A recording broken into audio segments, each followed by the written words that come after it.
गुरुर्ब्रह्मा गुरुर्विष्णु गुरुर्देवो महेश्वरः गुरुः साक्षात् परं ब्रह्म तस्मै श्री गुरवे नमः। नारायण नारायण नारायण नारायण। यज्ञ की गति 3 जनवरी।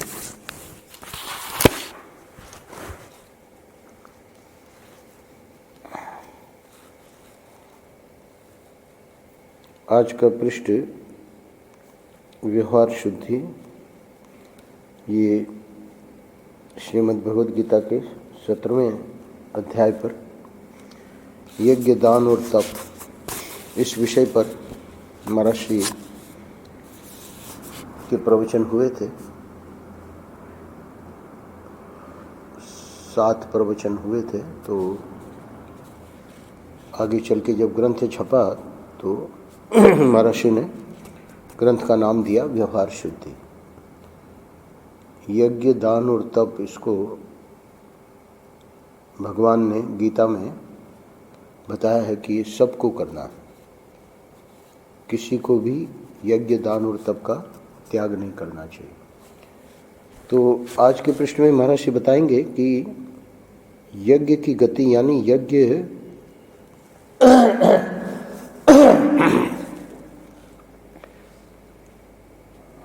यज्ञ हमको कहाँ तक ले जा सकता है।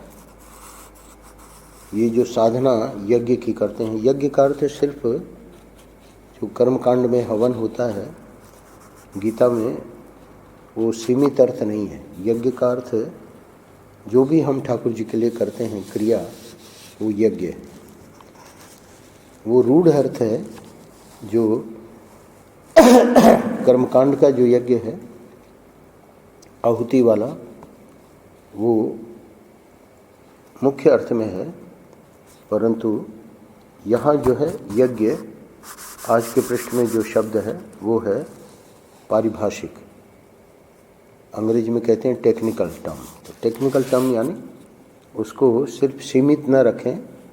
भगवान कृष्ण जिस अर्थ में यज्ञ शब्द का प्रयोग कर रहे हैं, उस अर्थ में जब हम समझेंगे तब हमको पता लगेगा कि यज्ञ की गति, यज्ञ की जो साधना है वो हमको कहाँ तक पहुँचा सकती है। आखिरी पंक्ति में महाराज श्री कह रहे हैं,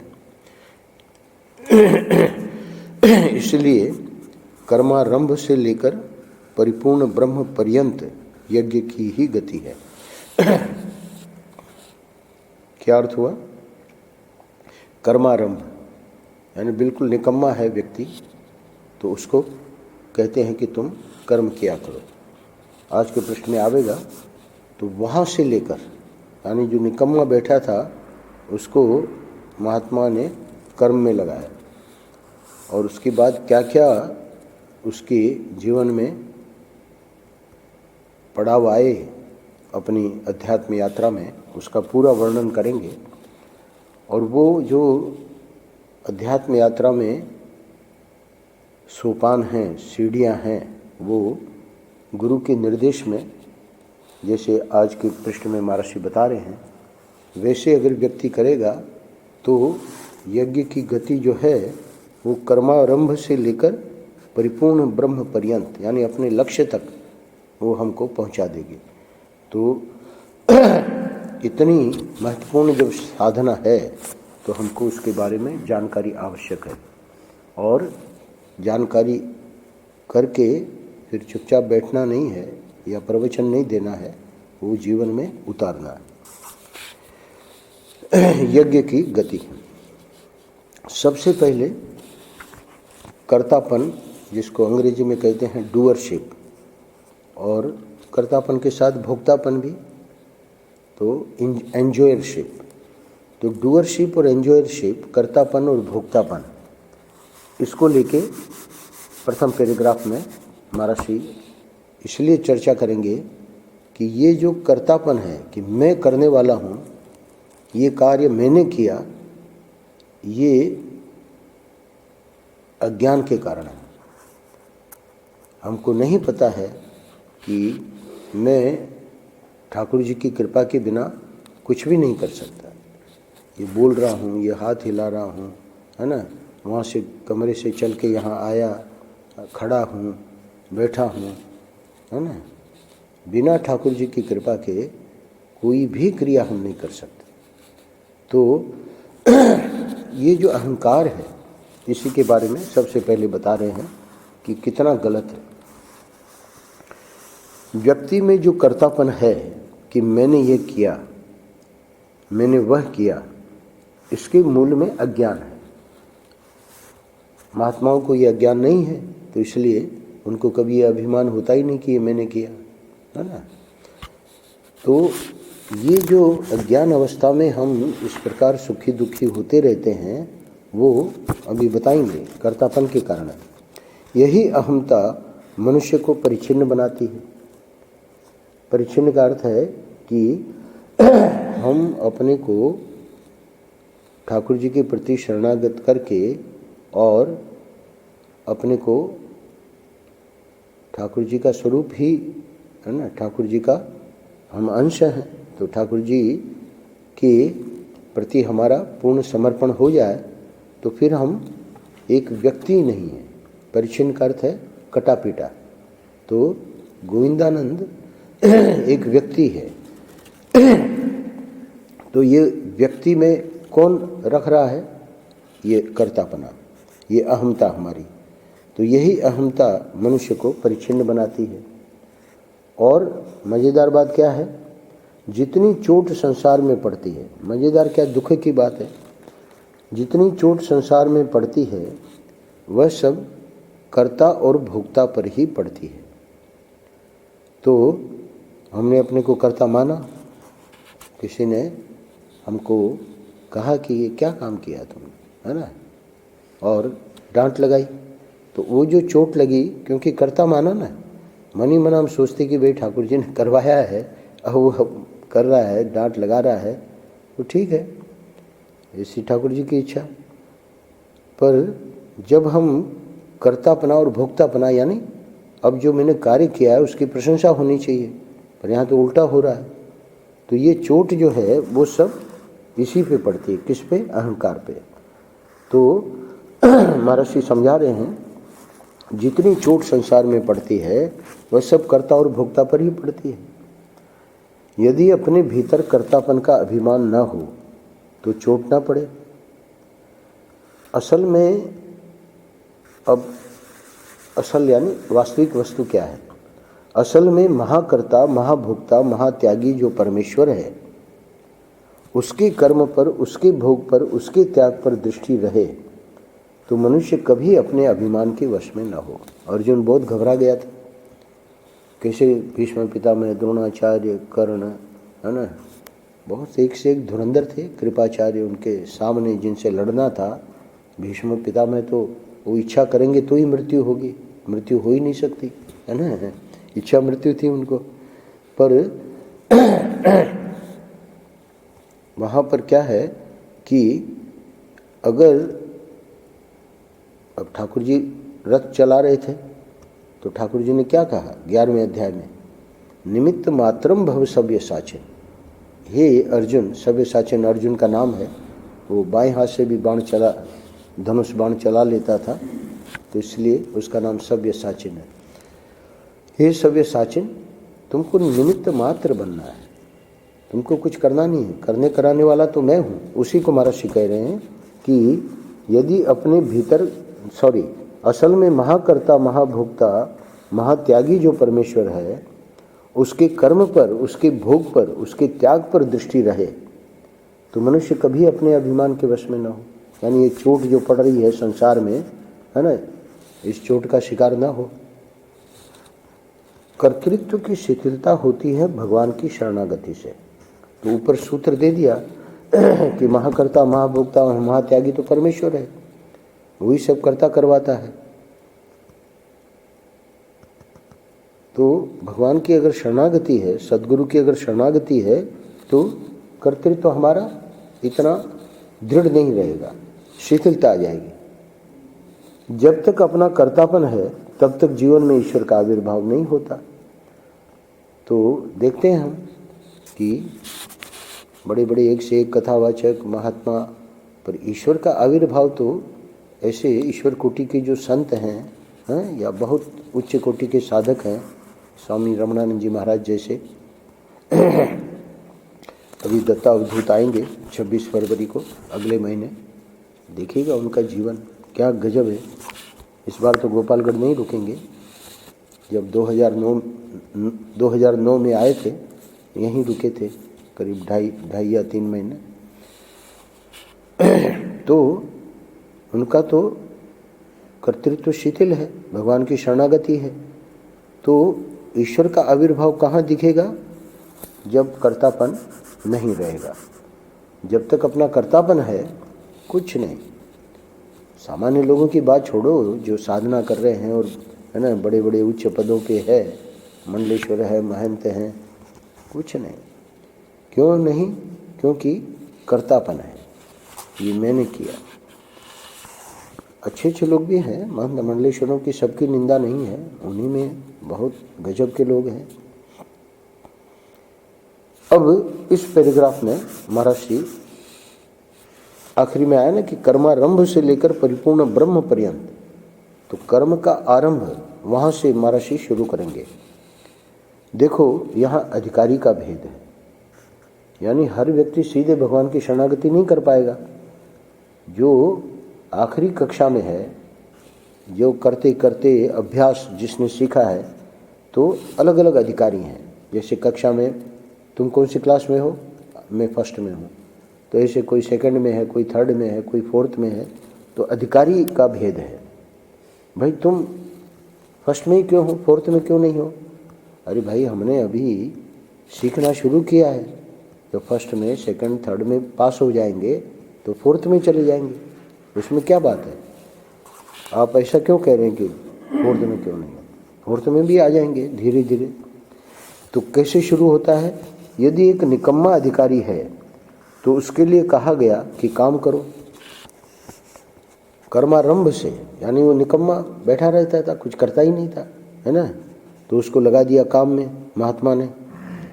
जब वह काम करने लगा तब कहा गया कि निषिद्ध कर्म मत करो, विहित कर्म करो, है ना। अब हमारे यहाँ एक है कर्मचारी, तो इनको लगना पड़ता है हमारे मैनेजर को कि भाई ठीक है तुमको यहाँ नौकरी मिल गई है, पर निषिद्ध कर्म तो मत करो, विहित कर्म करो। अच्छा, विहित कर्म में भी अब एक समस्या है। क्या समस्या है? विहित कर्म तो कर रहा है पर सकाम कर्म कर रहा है। तो जब वह सकाम विहित कर्म करने लगा, अब उसको आगे बढ़ाना है ना अध्यात्म में, तो उसको क्या कहा गया? अब महात्मा जी ने उसको कहा, है ना, कि निष्काम कर्म करो। अब मैनेजर की भूमिका खत्म हो गई। अब जो है महात्मा उसको समझाएंगे। क्यों? क्योंकि भाई सकाम कर्म ही तो सब कर रहे हैं, तो निष्काम कर्म करो, क्योंकि उसकी इच्छा है कि हमको ईश्वर का दर्शन हो, हमको तत्व साक्षात्कार हो, हमारी समाधि लगे, हमारा ध्यान लगे। तो उसको कहा जाएगा कि बेटा तुम जो है, ठीक है विहित कर्म सब नहीं छोड़े जा सकते, परंतु जितना तुम निष्काम कर्म करोगे उतना ही ईश्वर का आविर्भाव होगा। ऊपर आया था। तो असल में तो ईश्वर का भाव कर्तापन छूटेगा तब, पर अभी इस कक्षा में भी जैसे जैसे वो कर्म कर रहा है, पर उसके फल के लिए अब हमारे राम प्रसाद जी को अब ये लोग देने लगे, और उसके पहले इनको ऐसा कुछ नहीं था कि हमको यहाँ से दिया जाए, अपना सेवा के लिए कर रहे थे। उसको कहेंगे निष्काम कर्म। और जो पहले से ही है ना वेतन पे हैं, तो वो निष्काम नहीं है। तो निष्काम कर्म क्यों किया जाता है? कि उसमें हमारे अंतःकरण की शुद्धि होती है। जो इस मार्ग में आगे बढ़ना चाहते हैं उनको सेवा सेवा सेवा, तो उसी को निष्काम कर्म कहते हैं। अच्छा जी, अब एक और समस्या आ गई। जब वह निष्काम कर्म करने लगा तो इस उपदेश का अधिकारी हुआ, है ना। कौन से उपदेश का? कि तुम कर्तापन का अभिमान मत करो। तो अधिकार भेद हो गया ना। सीधे शुरू में ही थोड़ी उसको हम कह सकते हैं कि तुम कर्तापन का अधिकार मत, कर्तापन का अभिमान मत करो। जब वो निष्काम कर्म करने लगा अब उसको इसका अभिमान हो रहा है कि देखो और तो सब सकाम है ना, मैं निष्काम हूँ। तो ये अभिमान जो है वही उसको दुखी बनाएगा। तो अब वो इसका अधिकारी हो गया। अब उनको महात्मा कहेंगे कि बेटा निष्काम कर्म करो, पर उसमें अभिमान मत करो कि ये मैं करता हूँ। अब इसी बात को लेकर चूंकि प्रथम पैराग्राफ में बात हुई थी, तो कर्तृत्व अभिमानी के कर्तापन को तोड़ने के लिए ही शरणागति का उपदेश किया जाता है।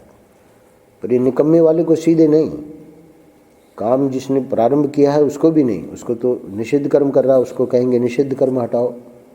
ये निषिद्ध कर्म छोड़ दिए सकाम विहित कर रहा है, उसको भी अभी कर्तापन तुम मत लाओ, ये अभी उसको नहीं कहेंगे।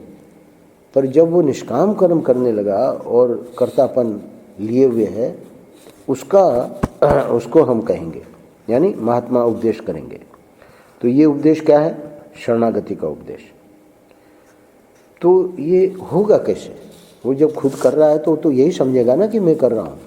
तो महर्षि समझा रहे हैं कि असल में सब काम भगवान की सत्ता महत्ता से ही हो रहे हैं, जैसा कि मैंने शुरू में कहा। और इसको महात्मा लोग समझाते हैं कि बैलगाड़ी लोगों ने देखा है, सच्ची घटना है। बैलगाड़ी चल रही है और धूप है तेज, तो एक कुत्ता बैलगाड़ी के नीचे, जैसे जैसे बैलगाड़ी चल रही है ना, वैसे वैसे उसके नीचे चलता जा रहा है। और वो बैलगाड़ी चल रही है तो अब पशु है, बेचारे को समझ तो है नहीं कि बैल जो है वो खींच रहे हैं। अब वो हाँफ रहा है, कुत्ता जो है पसीना पसीना हो रहा है। क्यों? क्योंकि उसको लग रहा है कि बैलगाड़ी का जो पूरा वजन है मेरे ऊपर है। तो इसे दृष्टांत देके महात्मा लोग समझाते हैं क्या, कि असल में सब काम भगवान की सत्ता महत्ता से ही हो रहे हैं, है ना। तो ये बात समझनी है। अभी मैं बोल रहा हूँ, है ना, या कोई बोल रहा है कि अपने ऊपर दृष्टांत देंगे तो आपको अच्छा नहीं लगेगा। कोई बोल रहा है भगवान न करे, उसको लकवा लग जाए, हो गया, चुप हो गए, चुप कर दिया भगवान ने। तो सत्ता महत्ता से ही, भगवान की सत्ता महत्ता से सब क्रियाएं हो रही हैं। ये तो मैंने एक क्रिया बताई, है ना।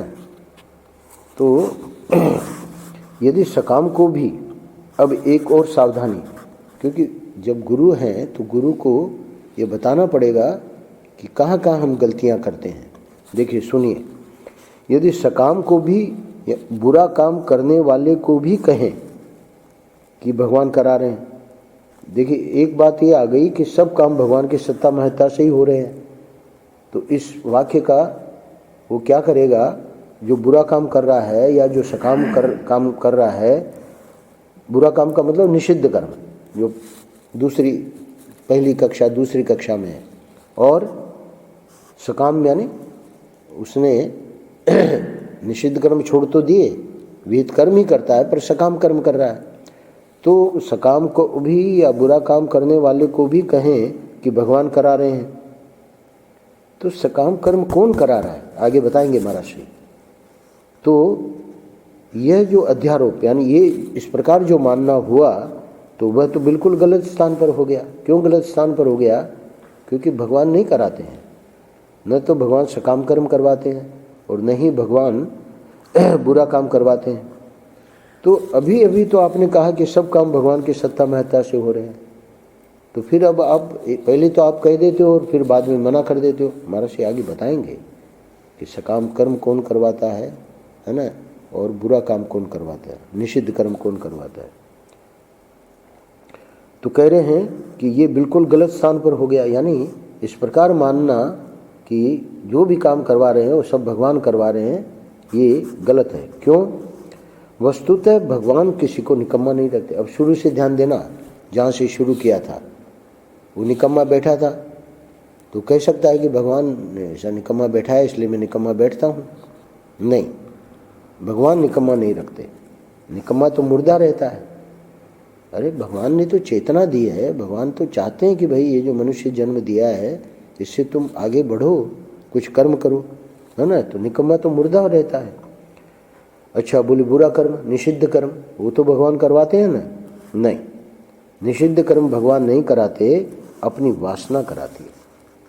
आनंद रस रत्नाकर में आया था कि दो दुकानदार हैं, है ना, एक ईमानदारी से काम कर रहा है, यानी दुकानदारी में जो ईमानदारी है, और एक जो है वो सब गलत काम कर रहा है। तो कमाई तो ये भी चाह रहा है और दोनों चाह रहे हैं, तो फिर ये बेईमानी से क्यों कर रहा है? प्रश्न उठाया और उसका जवाब दिया महर्षि ने कि यद्यपि कमाई दोनों चाहते हैं, पर वासना का वेग ये जो बेईमानी करके कमाई कर रहा है उसमें ज़्यादा है। वो चाहता है कि हम, है ना, रातों रात करोड़पति हो जाए, तो ऐसे थोड़ी होता है। तो इसलिए कह रहे हैं कि वस्तुतः हाँ, तो निकम्मा तो मुर्दा रहता है, और निषिद्ध कर्म भगवान नहीं कराते, अपनी वासना कराती है। साफ हो गया। अब बात हुई कि सकाम कर्म। सकाम कर्म तो भगवान ही कराते होंगे ना? है, सकाम कर्म भगवान नहीं कराते, अपना स्वार्थ कराता है। भाई जिसके जितना स्वार्थ है ना, उसी हिसाब से वो सकाम कर्म करेगा, उसमें भगवान को क्या मतलब है? भगवान तो जब भी महात्माओं का जीवन देखो, उनका जीवन जो है वो दृष्टांत है, उदाहरण है कि भगवान क्या कराते हैं, है ना। बाकी चाहे निकम्मा हो, चाहे बुरा काम करने वाला हो, चाहे सकाम हो, उसमें कारण अलग अलग हैं।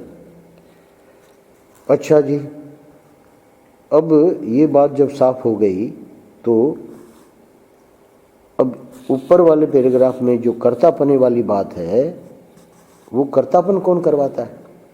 इसी तरह हमारे अंदर जो कर्तापने का अभिमान है, वह भगवान नहीं देते, हमारी मूर्खता देती है।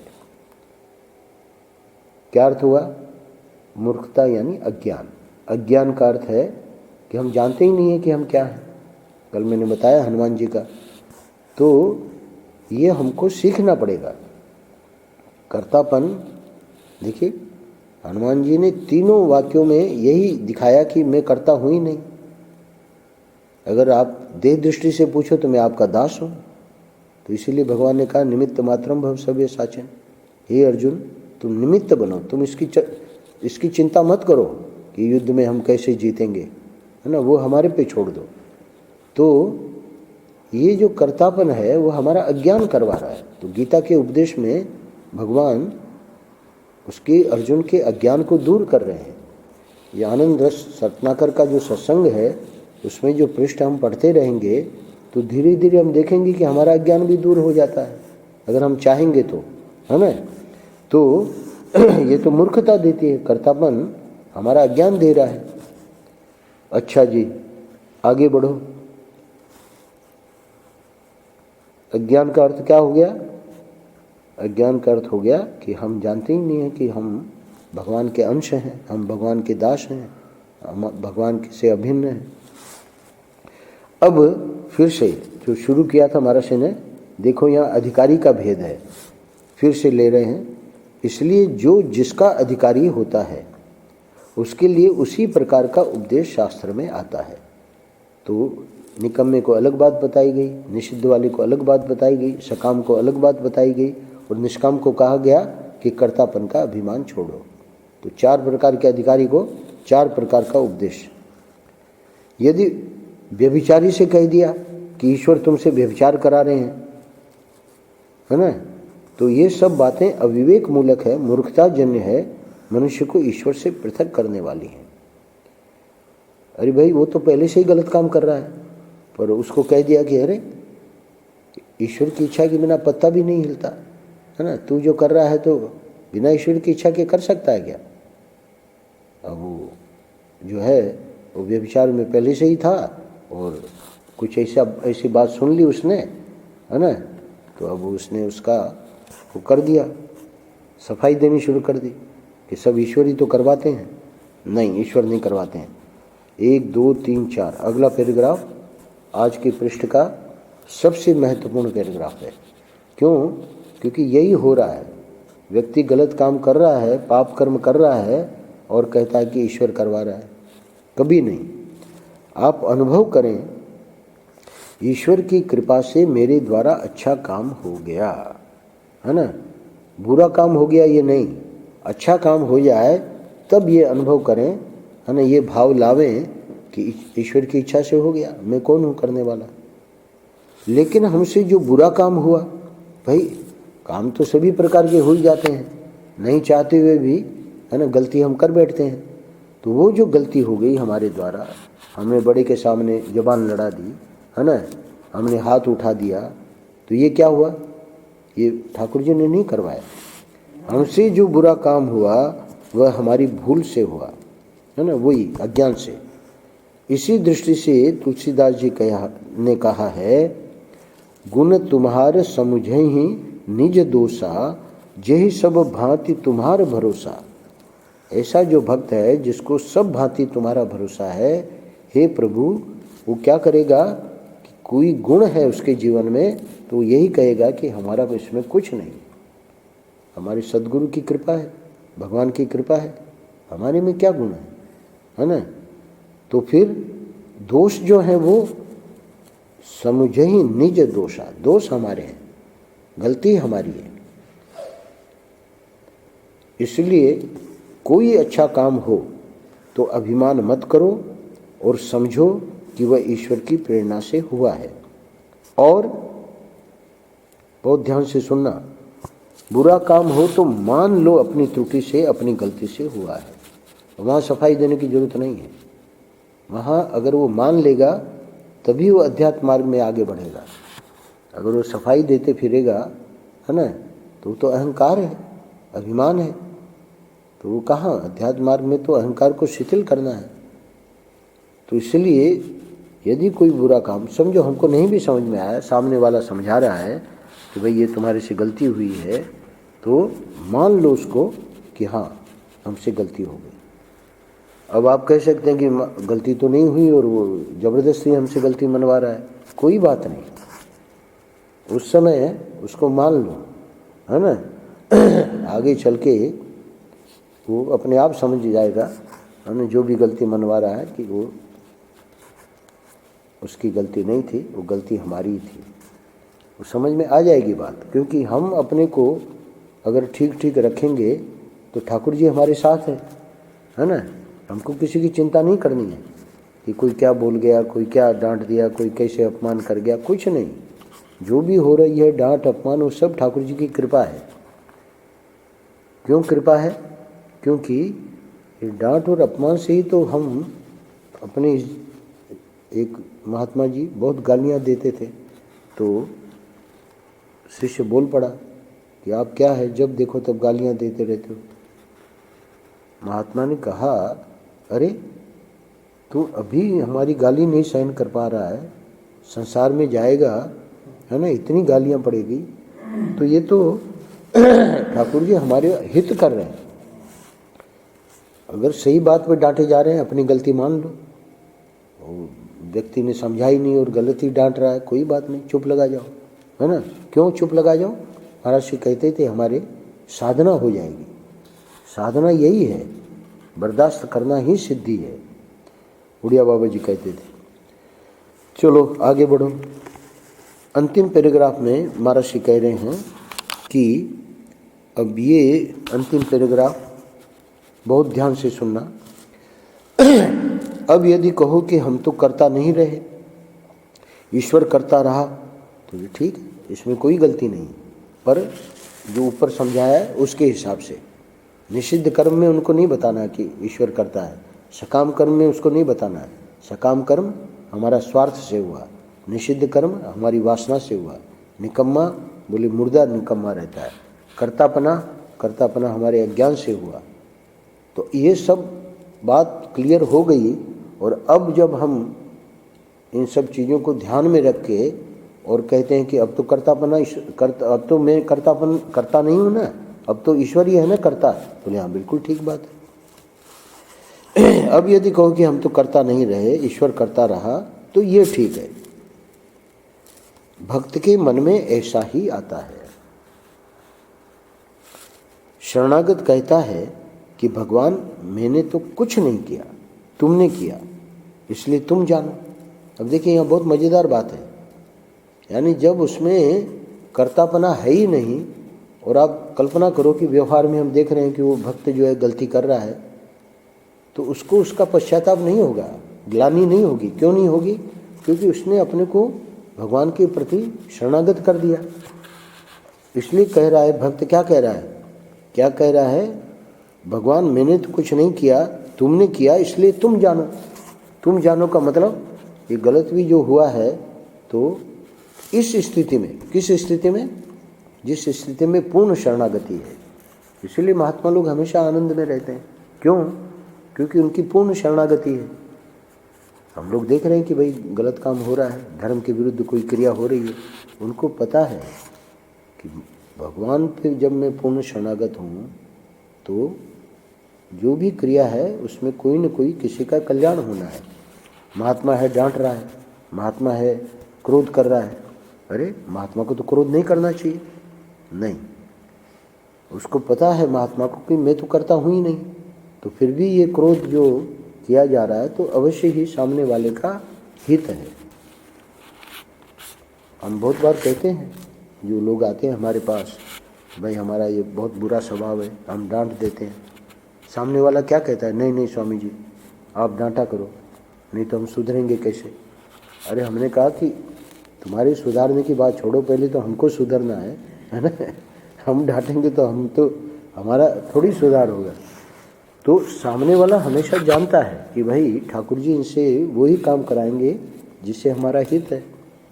तो जो पूर्ण समर्पित है वो मन ही मन कहता है कि भाई आप जानो, है ना। पर हम जो शुरू में ही कह देते हैं कि भाई सब ठाकुर जी करवा रहा है, वो गलत है। इसलिए कहा कि गुण तुम्हार समझे निज दोषो। जब हम साधना में है, ये सिद्धों की बात है, आगे जो अब बात आ रही है वो सिद्धों की बात है। साधना में हमेशा गुण भगवान के हैं, दोष हमारे। तो ये गड़बड़ी नहीं करनी चाहिए। साधक दशा में अपने को सिद्ध मान के, है ना। उड़िया बाबा को कहा, उड़िया बाबा तो सिद्ध थे, पर कितनी बढ़िया बात कही। सिद्ध लोग भी अपने को हमेशा साधक बना के रखते हैं, सिद्धि का अभिमान उनको नहीं होता। बोले महाराज ये आश्रम ऐसे नहीं चलेगा, आपको क्रोध करना पड़ेगा, आप जो है सबको प्रेम करते हो, ऐसे आश्रम नहीं चलता। अरे उड़िया बाबा ने कहा कि तू तो हद कर दी।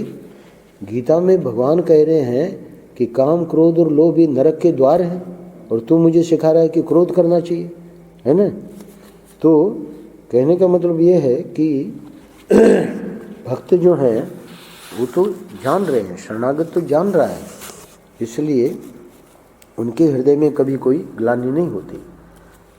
इस तरह कर्तृत्व को उठाकर पूर्णतः परमेश्वर के ऊपर डाल देना, देखना और शरणागत हो जाना, यह अभिमान को तोड़ने की युक्ति है। तो सिद्धों की बात छोड़ दो, हमको क्या करना है ये बात महाराज श्री बता रहे हैं। यदि आप क्रम से अपने अंतःकरण को शुद्ध करने के लिए ऊपर उठते जाएंगे, क्रम बता दिया है महाराज श्री ने, है ना। मत पूछना कि क्रम क्या है, क्रम को बहुत अच्छी तरह से समझा दिया है, और इसी क्रम से ऊपर उठते जाएंगे। यानी जब तक बिल्कुल हृदय में पक्का नहीं हो जाए कि अब हम पूर्ण शरणागत हैं। कैसे पक्का पता लगेगा? कोई ग्लानि नहीं, कोई भी कार्य होगा उसमें पश्चाताप नहीं। तो ग्लानि और पश्चाताप तो मूर्ख लोग भी नहीं करते, है ना। नहीं, जो साधना कर रहा है, तो साधना करने वाले को अवश्य पश्चाताप होता है, अवश्य ग्लानि होती है। जो भगवान के मार्ग में चल रहा है, भोजन भट्ट लोगों की बात यहाँ नहीं बताई जा रही है, संसारियों की बात नहीं बताई जा रही है। जो सचमुच में ईश्वर के मार्ग में आगे चल रहे हैं, तो अब वो आगे चल के जब उसकी पूर्ण शरणागति हो जाती है, तब वो इसका अनुभव करता है कि अब सब भगवान ही कर रहे हैं, हम कुछ कर ही नहीं रहे। तो इसलिए कह रहे हैं कि क्रम क्रम से ऊपर उठते जाएंगे, तभी आपकी उन्नति होगी। कहाँ होती है उन्नति? कोई उन्नति नहीं होती, जैसे हैं वैसे ही पड़े हैं, है ना। बल्कि अवनति भले हो जाए, उन्नति बहुत कम दिखती है। तो यहाँ की बात नहीं कर रहा हूँ, जो ठीक ठीक की मार्ग निर्देशन में साधना नहीं करते हैं, हम देखते हैं, है ना, वैसे के वैसे ही हैं।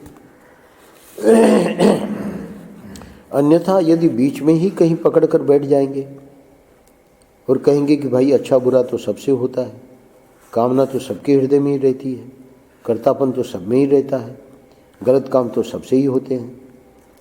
तब क्या होगा कि उन्नति की जो प्रक्रिया अपने जीवन में शुरू होनी थी, प्रगति का जो रसायन बनना था, उसका द्वार बंद हो जाएगा। कल हम पूछ रहे थे लाखन को, हमको लगा कि गुटखा आजकल नहीं खा रहा है। हमने कहा कि गुटखा बंद कर दिया क्या? बोले नहीं स्वामी जी, कम हो गया, क्योंकि तरुण ने कह दिया था कि तुम भले गुटखा खाओ पर यहाँ आश्रम में आओ तो, है ना, इधर थूक रहा है उधर थूक रहा है।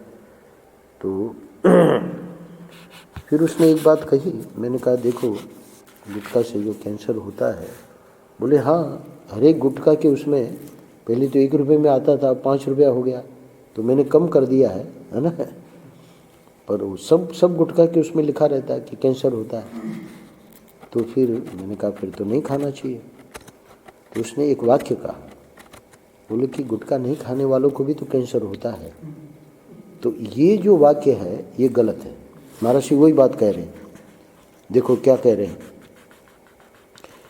कह रहे हैं कि यदि बीच में ही कहीं पकड़कर बैठ जाएंगे, मतलब आगे बढ़ेंगे नहीं, जो क्रम बताया है, और क्या सफाई देने लगे। क्या सफाई देने लगे?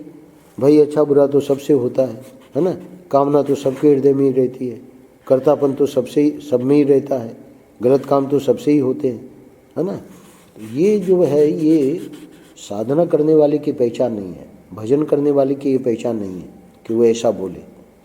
एक संसारी व्यक्ति है ना, फिर उसको हमने समझाया कि ये तो बहुत गलत बात हो गई ना, डायबिटीज़ वाले को मिठाई नहीं खानी चाहिए, और वो डायबिटीज़ वाला मिठाई खा रहा है धमाधम, और उसको कहो उसके हित के लिए कि भाई मिठाई क्यों खा रहे हो, डॉक्टरों ने मना किया है, तेरी डायबिटीज़ बढ़ी हुई है ना। बिना डायबिटीज़ वाले ना मरे का, हद हो गई। ऐसे मतलब गलत जो तर्क दिए जाते हैं वो तो तुम अपनी कब्र खोद रहे हो। तो हम तो तुम्हारे हित के लिए कह रहे हैं, है ना। तो इसीलिए महाराज को ये कहना पड़ रहा है कि ऐसा जो तर्क देते हैं तो ये तो अपने उन्नति के मार्ग को ही उसने रोक दिया, उसका द्वार बंद हो गया। तो बहुत सावधान रहना है अगर इस मार्ग पे चलना है। अरे हम तो कहें कि अच्छा मानव बनना है, उसके लिए भी ये सब जरूरी है। अध्यात्म की छोड़ दो, ईश्वर की प्राप्ति वगैरह ये तो बहुत बड़ी चीज़ें हैं, है ना, पर अच्छा मानव बनना है उसके लिए भी ये जो महाराज जी बता रहे हैं वो बहुत ज़रूरी है। तो इसलिए कर्मारंभ से लेकर परिपूर्ण ब्रह्म पर्यंत यज्ञ की ही गति है। नारायण नारायण नारायण नारायण।